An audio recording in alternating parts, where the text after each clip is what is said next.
What is up, you guys? My name is Bo. This is my channel where I play some riffs and talk about the stuff that I like, I guess. So today we have my favorite guitar I've ever bought. We've got this Ibanez JBM27 guitar.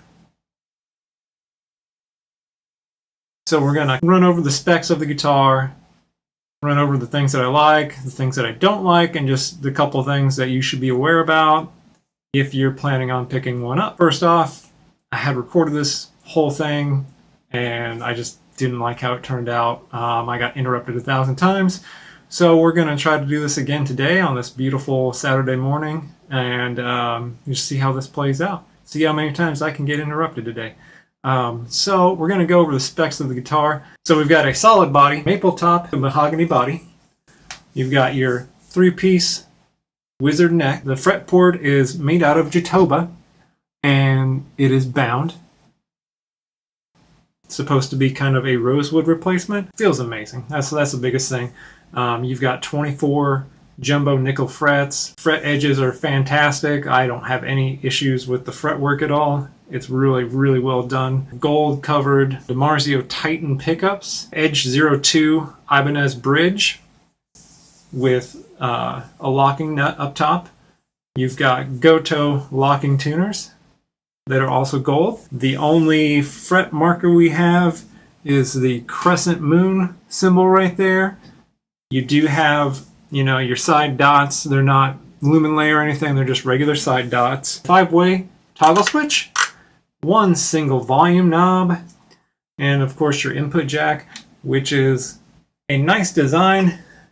It is in there at an angle.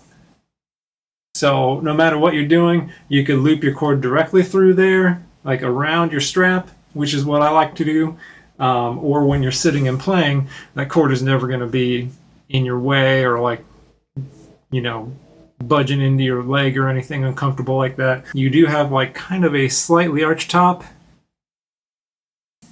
And then you do have your nice edge right there. The neck heel, very nice feeling heel. You have a nice binding going around the whole body and then another one around the neck. And I have seen people complain. I think they're both beautiful, but some people don't like that they are different colors. The way that the body one kind of ends right there is a little bit odd. You have nice cutouts, extreme accessibility. So we've got a 15.75 inch radius fingerboard. So the body is painted a matte finish. The neck is a satin finish. So the neck's a lot smoother than the body. I usually like my unfinished necks. This has been just fantastic to play on the whole time I've had it. So I bought this August 2019. It was the most expensive and still is the most expensive guitar that I've purchased. It's $13.99, brand new. If you're looking for one of these, you can still get them brand new right now. They will not be around for long. If you can get them, they're on back order everywhere from what I can find. Teased on a couple different podcasts that he's going to be doing new signature models this year. So this is going to be the last year that you're going to be able to get one of these. That being said, I do find them on Reverb with a hard shell case. Looks in great condition, kind of the $1,000 range, $900 range. You can find some nasty looking beat up ones for $600 or $700 sometimes if you look around there. I wouldn't buy one of those. They look beat, but if you want to find a deal, you can find them out there. Oh, the one last thing, it comes with a gig bag. It's a very nice gig bag, but it does not come with a hard shell case. You can get a hard shell case that fits it for $90 or $100. The hard shell case is actually an Ibanez case. It's a very nice case. So we talk about some of the pros and cons. I don't have a lot of cons. I don't really have anything I want to mod on it. You guys know I like to mod things. I might end up blocking the trim because I don't use it a whole lot. And that will make the string changing a lot easier, but I don't know. Talk about the neck. It is just super nice to play on that. Very comfortable, very quick, even though it's a finished neck. It's that satin finish, so it's super smooth. The fretboard is flat, very flat. Some people aren't going to like that. Flat radius is going to be really nice if you do a lot of single note stuff and want to be really, really technical with that. And then the same thing for playing the lead stuff. Once you get up high, All the lead stuff is just so smooth to play, super responsive and punchy. Generally, all of the songs I play, this is the guitar that I do all my lead stuff with. And then we'll talk about those DiMarzio pickups, the Titan pickups. That neck pickup is just so smooth, super buttery. Bridge pickup, the Bridge DiMarzio Titan pickup, it's going to pick up every note in the chord, and it's really aggressive, it's really tight, it's not too bass heavy or anything like that. Your rhythm stuff is going to be great with this, your lead stuff is going to be great with this. And what else could you want? So we talk about the finish of the guitar. Again, we've got a matte on the body and then a satin on the neck. This guitar is not like a black color that it looks like on a lot of the pictures. This is like almost like a bluish gray. It doesn't show up right in the pictures online, so that's black, and that's what this is. I think it's a fantastic color, but if you order it because you think it's going to be this kind of like matte black finish, it's just not. Be aware of that. I love it because blue's my favorite color, but it's not quite what it looks like in the pictures. So we talk about the bridge. That's another big one. I know that they're a pain because of the maintenance, but as far as playability, this bridge is just killer.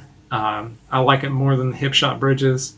It's just comfortable, nice place to rest your palm, add a little bit of whammy or something like that. It's great to use. Locking tuners, these nice pretty gold locking tuners, I mean, they're great.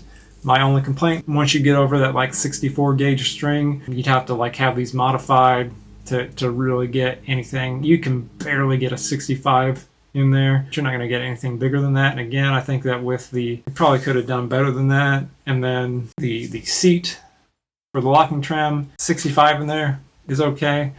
I don't know how big you can go in that. I'm not sure if there's like an aftermarket one you could get to get a little bit bigger gauge in there. So just be aware of that. We'll talk about the cons. The con, obviously, number one, not a lot of people are going to want the floating trim. It is a lot of maintenance. It's a lot just to change the strings and such. As far as tuning stability, like I barely tune this ever. Once this is set and your strings are broken in a little bit, you're never really going to do much tuning with it. From the factory, just so you know, and I've seen other people talk about this only comes with 3 springs in here. If you're using like a standard strength spring, you need like 5. 4 would probably do like a G tuning okay, but to do like an A, you need 5 for an A, and you want to get noiseless ones anyways. It's not super difficult to do if you're not super confident with doing that kind of stuff. Just have a tech set it up. Any good guitar shop is going to have somebody who will do like a $40 setup. One of the big quality things that I've seen a lot of is just the fretboard from the factory. Sometimes the fretboard is not in good condition, so watch out for that. If you're going to get one new, if you're going to get one used, have the seller give you a lot of pictures of the fretboard and find out if they've ever conditioned the fretboard, because this wood will dry out on you. You're definitely going to need to get that conditioned a couple times a year when you're changing the strings, depending on your climate and everything. I've got a great product for that I'll show off later. You will need that, and you're going to need to get in there and clean all the little spaces in the wood. Fretboard's got a lot of wood grain in there, a lot of little natural cracks and stuff like that where dirt and gunk is going to get stuck inside. So you're really going to want to clean that, a couple times a year while you're doing everything. So be aware of that is a little bit of maintenance. The biggest headache with that is you got to take off all the strings to really get in there and condition and clean that fretboard, which means you got to block off the trim and then try to get the trim set back in place once you get the new strings on. So that is some labor that you're going to have to deal with. The other thing, I just don't, the 5-way switch, it's one of the Ibanez. They're not necessarily just a single coil when you switch it off like your bridge or your neck. So obviously bottom is your bridge pickup, top's your neck, middle position is both. When you do that second and fourth position, you're going single coil, but you're doing like a parallel with another single. So you're doing like a bridge and neck in parallel, but different, like one's like a top and a bottom and one's like a bottom and a top or something weird like that. I don't care about that. I'm sure that can be altered. And then your volume knob, one of the wires that sits on the actual housing of the pot, which is a 500K pot, just kind of fallen off. I don't know how that happened. The volume knob didn't actually work. I wasn't about to send that back to Sweetwater to get fixed. I just opened it up and found the problem and, you know, resoldered it. It's not terrible or anything, but you know, those are kind of the big things to watch for. Just the little quality stuff, especially like your binding and things like that. Mine's pretty good. I've got just like a couple little spots where maybe the tape wasn't on good enough or something. Mine overall was great. The gold covers for the pickups are just kind of dull. That's really the only thing I'm gonna nitpick on. You know, after not even 2 years, you can kind of see the wear on them already.